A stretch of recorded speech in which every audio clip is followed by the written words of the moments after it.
ನೂತನ ಶಾಸಕರಾದಂಥ ಸಮರ್ಥ್ ಶಾಮನೂರ್ ಅವ್ರ ತಂದೆಯಾದಂಥ ಸಚಿವ ಎಸ್ ಮಲ್ಲಿಕಾರ್ಜುನ್ ಅವರು ನಮ್ಮ ಜೊತೆ ಇರುವಂಥದ್ದು. ಈಗಾಗಲೇ ಉಪಚುನಾವಣೆಯ ಫಲಿತಾಂಶ ಹೊರಬಿದ್ದಿರುವಂಥದ್ದು, ಅದರಲ್ಲಿ ಅವ್ರ ಮಗ ಗೆದ್ದಿರುವಂಥದ್ದು. ಏನೆಲ್ಲ ಪ್ರಯತ್ನ ಮಾಡಿದ್ರು ಅವ್ರ ಮಗನ ಬಗ್ಗೆ ಕೇಳೋಣ. ಸರ್, ನೀವು ಕೂಡ ಕಿರಿಯ ವಯಸ್ಸಿನಲ್ಲೇ ಶಾಸಕರಾಗಿದ್ದೀರಿ, ಅದೇ ರೀತಿ ನಿಮ್ಮ ಮಗ ಕೂಡ ಆಗಿರುವಂಥದ್ದು. ಎಷ್ಟು ಖುಷಿ ಅನ್ನಿಸ್ತಾ ಇದೆ ಸರ್? ಖುಷಿ ಆಗೇ ಆಗುತ್ತೆ, ಖುಷಿ ಆಗಲ್ಲ ಅಂತಲ್ಲ.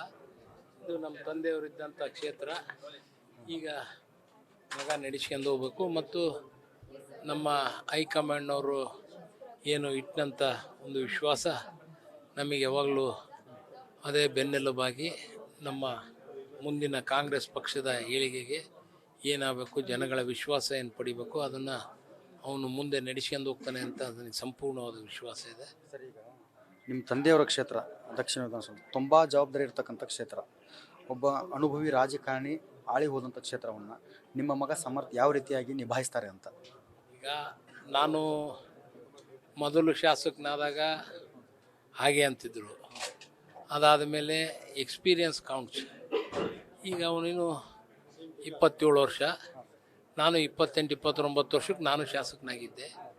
ಈಗ ಮತ್ತೆ ಅವನಿಗೂ ಒಂದು ಅನುಭವ ಬರುತ್ತೆ ಏನು, ಯಾಕೆಂದರೆ ಎಲ್ಲರ ಜೊತೆಗಿದ್ದು, ಎಲ್ಲ ಪ್ರತಿಯೊಂದು ನಮ್ಮ ತಂದೆಯವ್ರ ಜೊತೆಗಿದ್ದೇ ನೋಡ್ತಾ ಇದ್ದ, ಮಾಡ್ತಾ ಇದ್ದ, ಜೊತೆಗೆಲ್ಲ ಅಟೆಂಡ್ ಮಾಡ್ತಾ ಇದ್ದ. ಆ ನಿಟ್ಟಿನಲ್ಲಿ ಮುಂದುವರ್ಸ್ಕೊಂಡು ಹೋಗ್ತಾನೆ. ಸರ್, ಚುನಾವಣೆ ಘೋಷಣೆ ಆದಂಥ ಸಂದರ್ಭದಲ್ಲಿ ನಿಮಗೆ ಖಚಿತ ಇತ್ತು ನನ್ನ ಮಗ ಗೆಲ್ತಾನೆ ಅಂತೇಳಿ. ಅದಾದ ನಂತರ ಪಕ್ಷದಲ್ಲಿ ನಿಮ್ಮ ಸಮುದಾಯದಲ್ಲಿ ಕೆಲವೊಂದಿಷ್ಟು ಗೊಂದಲಗಳಾದವು.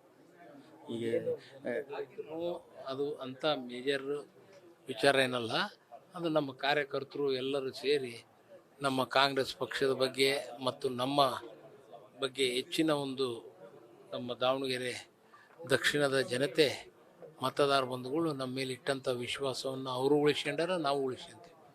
ಏನಂದರೆ BJPಯವರು ಆರೋಪ ಮಾಡ್ತಾ ಇದ್ರು, ಸಮರ್ಥ್ ಕೂಡ ಇನ್ನೂ ಸಣ್ಣ ಹುಡುಗ, ಕ್ಷೇತ್ರವನ್ನು ನಿಭಾಯಿಸೋಕ್ಕಾಗಲ್ಲ, ಕುಟುಂಬ ರಾಜಕಾರಣ ಮುಂದುವರಿಸಬೇಡ್ರಿ ಅಂತ ಹೇಳ್ತಾರೆ. ಆದರೆ ಮತದಾರರು ಅವರಿಗೆ ಆಶೀರ್ವಾದ ಮಾಡಿರುವಂಥದ್ದು. ಏನು ಹೇಳ್ತೀರಿ ಸರ್ BJPಯವರಿಗೆ? ಮತದಾರರ ಮುಂದೆ ಯಾರ್ದು ಏನಿಲ್ಲ. ಈಗ ಮುಖ್ಯವಾಗಿ ಅಭಿವೃದ್ಧಿ ಕಾರ್ಯಗಳು ಆಗಬೇಕು, ಹೆಚ್ಚು ಜನಗಳಿಗೆ ಕೆಲಸ ಕಾರ್ಯಗಳು ಆಗಬೇಕು. ಆ ನಿಟ್ಟಿನಲ್ಲಿ ಕೆಲಸವನ್ನು ಮಾಡಬೇಕಾಗಿದೆ. ಆ ನಿಟ್ಟಿನಲ್ಲಿ ಅವ್ನು ಮಾಡ್ತಾನೆ, ಬಡವರಿಗೆ ಹೆಚ್ಚು ಉಪಯೋಗ ಆಗಬೇಕು, ಆ ರೀತಿ ಕೆಲಸ ಕಾರ್ಯಗಳು ಮಾಡ್ತಾನೆ. ಅದ್ರ ಮೇಲೆ ನಾವು ಇರ್ತೀವಿ. ಈಗ ಲಾಸ್ಟ್ನೇದು ಕೊನೆಯದಾಗಿ ಸರ್, ನಿಮ್ಮ ಕಾರ್ಯಕರ್ತರು ನಮ್ಮ ಶಾಮನೂರು ಕುಟುಂಬದವರು ಸಾಕಷ್ಟು ಒಂದು ಈ ಪಕ್ಷಕ್ಕೋಸ್ಕರ ದುಡಿದಿದ್ದಾರೆ. ಹೀಗಾಗಿ ಸಚಿವ ಮಲ್ಲಿಕಾರ್ಜುನ್ ಅವ್ರನ್ನ DCM ಮಾಡ್ರಿ ಅಂತೇಳಿ ಕೂಗ್ತಾ ಇರ್ತಿದ್ರು. ಹೈಕಮಾಂಡ್ ಇದು ಕಾಂಗ್ರೆಸ್ಸು ಹೈಕಮಾಂಡ್ ವಿಚಾರ. ಹೈಕಮಾಂಡ್ನವ್ರು ಎಲ್ಲ ಅಬ್ಸರ್ವ್ ಮಾಡ್ತಾರೆ. ಅವರು ಸೂಕ್ತವಾದಂಥ ನಿರ್ಧಾರವನ್ನು ಸೂಕ್ತವಾದ ಸಮಯದಲ್ಲಿ ತೆಗೆದುಕೊಳ್ತಾರೆ. ಅದರಲ್ಲಿ ಏನು ಹೈಕಮಾಂಡ್, ನಾವು ಸಾಮಾನ್ಯ ಕಾರ್ಯಕರ್ತರ ಕೆಲಸ ಮಾಡ್ತೀವಿ. ಸರ್, ಕೊನೆಯದಾಗಿ ಕ್ಷೇತ್ರದ ಜನರಿಗೆ ಹೇಳೋದಾದ್ರೆ ಏನು ಹೇಳ್ತೀರಿ ಸರ್? ನಿಮ್ಮ ಮಗನ ಬಗ್ಗೆ ಆಗಿರ್ಬೋದು, ಮುಂದಿನ ಅವ್ನ ಪ್ಲ್ಯಾನ್ಗಳ ಬಗ್ಗೆ ಆಗಿರ್ಬೋದು, ಅವರ ಕನಸುಗಳ ಬಗ್ಗೆ ಆಗಿರ್ಬೋದು, ಕೊನೆಯದಾಗಿ ಏನು ಹೇಳ್ತೀರಿ ಸರ್? ನಮ್ಮ ದಕ್ಷಿಣದಲ್ಲಿ ಆಗಿರ್ಬೋದು, ಉತ್ತರದಲ್ಲಿ ಆಗಿರ್ಬೋದು, ನಾವು ಎರಡೂ ಕ್ಷೇತ್ರಗಳನ್ನ ಸಾಕಷ್ಟು ಅಭಿವೃದ್ಧಿ ಮಾಡಿಲ್ಲ ಅಂತಲ್ಲ. ಹೆಚ್ಚಿನ ಒಂದು ಯಾವುದೇ ರಸ್ತೆಗಳ ವ್ಯವಸ್ಥೆ ಇರ್ಬೋದು, ರೋಡಿನ ವ್ಯವಸ್ಥೆ ಇರ್ಬೋದು, ಡ್ರೈನೇಜ್ ವ್ಯವಸ್ಥೆ ಇರ್ಬೋದು, ನೀರಿನ ವ್ಯವಸ್ಥೆ ಇರ್ಬೋದು, ಶಾಲೆಗಳ ವ್ಯವಸ್ಥೆ ಇರ್ಬೋದು, ಹಾಸ್ಪಿಟ್ಲುಗಳ ವ್ಯವಸ್ಥೆ ಇರ್ಬೋದು, ಆ ನಿಟ್ಟಿನಲ್ಲಿ ಹೆಚ್ಚು ಗಮನವನ್ನು ಕೊಟ್ಟು 95% ರಸ್ತೆಗಳು ಆಗಿದಾವೆ.